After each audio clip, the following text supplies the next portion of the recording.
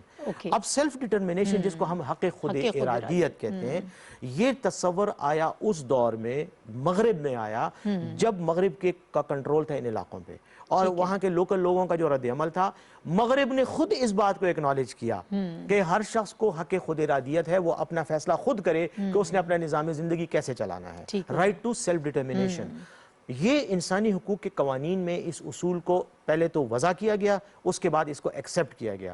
اور ایک اور عجیب سی بات آپ کو بتاؤں کہ رائٹ ٹو سیلف ڈٹرمنیشن کی ہسٹری میں اگر آپ جائیں گی تو آپ کو ایک عجیب سی بات نظر آئے گی کہ رائٹ ٹو سیلف ڈٹرمنیشن کو سب سے زیادہ پروموٹ اور اس کی وکالت بین الاقوامی قوانین میں سب سے زیادہ سوویت یونین نے کی، جہاں پہ سوشلسٹ حکومت تھی اور جس کے بارے میں مغرب کہتا تھا کہ یہ ظلم اور جبر کا نظام ہے اور لوگوں کو کنٹرول کرے۔ انہوں نے اس لیے اس کی وکالت کی کہ زیادہ تر دنیا میں جب کمیونسٹ انقلاب 1917 میں روس میں آیا اور اسٹالن اس کی لینن کی حکومت قائم ہوئی، تو زیادہ تر دنیا پہ فرانس اور برطانیہ اور باقی جو مغربی ممالک تھے، سرمایہ دارانہ ممالک، ان کا قبضہ تھا، ہندوستان میں بھی تھا۔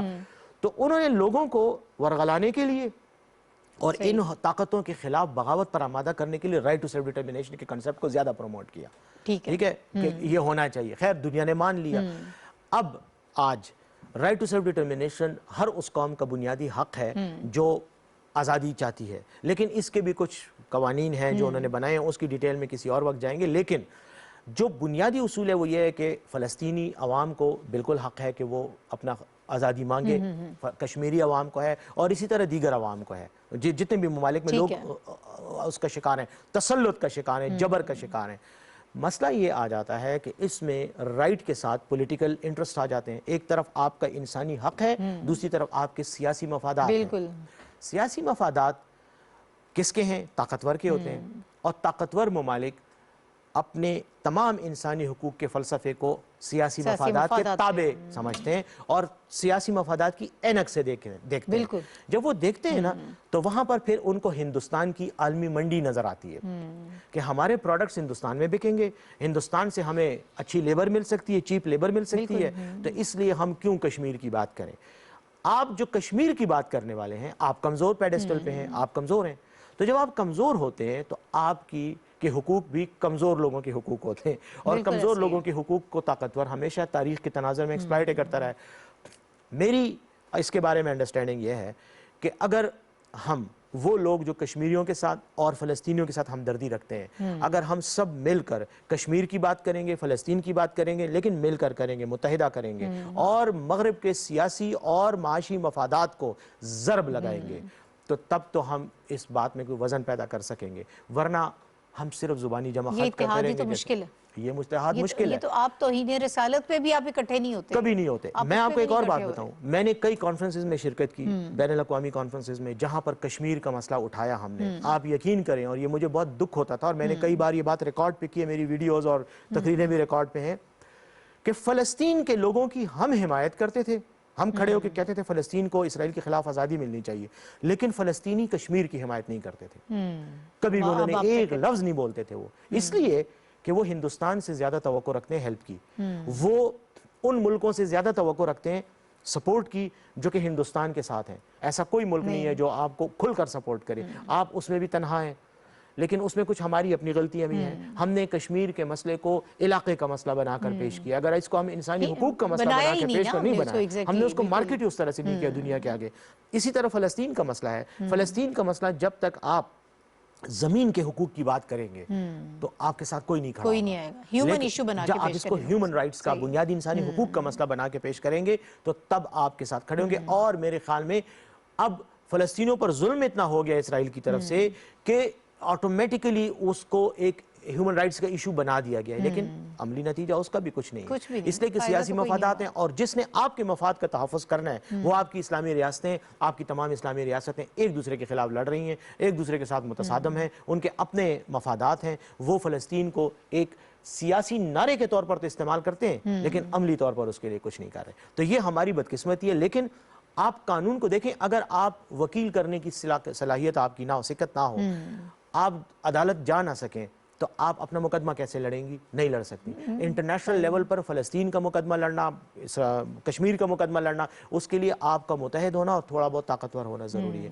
وہ چونکہ ہم نہیں ہیں تو ہم خاموش ہو جاتے ہیں، تو بس پھر جیسے چل رہا کام چلتا رہے، اور اسی طرح ہم ظلم برداشت کرتے رہیں، کیونکہ مظلوم کے پاس، کچھ کمزور مظلوم کے پاس ظلم سہنے کے علاوہ کوئی آپشن تاریخ نے اس کو کبھی دی نہیں۔ لیکن جب تک آپ ذرا تھوڑا لاجیکلی نہ سوچیں، ذرا اپنی سوچ کے دروازے جو ہے وہ بند نہ کریں اور سیکھنے کی کوشش کریں تو حالات بدل سکتے ہیں۔ آپ حالت جنگ میں، اور رسول اللہ صلی اللہ علیہ وسلم نے آپ کو 1500 سال پہلے ایک فارمولہ دیا ہے جنگ لڑنے کا، انہوں نے کہا تھا جنگ ایک چال ہے، اس کو چال کی طرح لڑو، پاگل ہو کے نہ لڑو کہ تمہارے سامنے 10,000 لوگ کھڑے ہیں اور تم تلوار اٹھا کے ان میں گھس جاؤ، کبھی بھی نہیں ہوگا، کبھی بھی نہیں ہوگا۔ جنگ بدر میں بھی جب وہ گئے 313 تھے، مقابلے میں 1000 تھے، لیکن انہوں نے اسٹریٹجک لوکیشن پہ قبضہ کیا، پانی کے کنویں پہ پہلے قبضہ کیا، پوری میدان کو اپنے کنٹرول میں کرنے کے بعد وہ لڑے، تو جب لڑے تو پھر فتح بھی ہوئی۔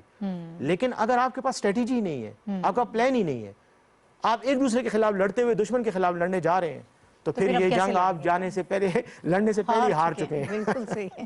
بہت شکریہ بیرسٹر محمد علی صاحب ناظرین ہمارے ساتھ موجود تھے۔ اسلاموفوبیا کے کانٹیکس میں ہم مختلف ایشوز کو ڈسکس کر رہے ہیں۔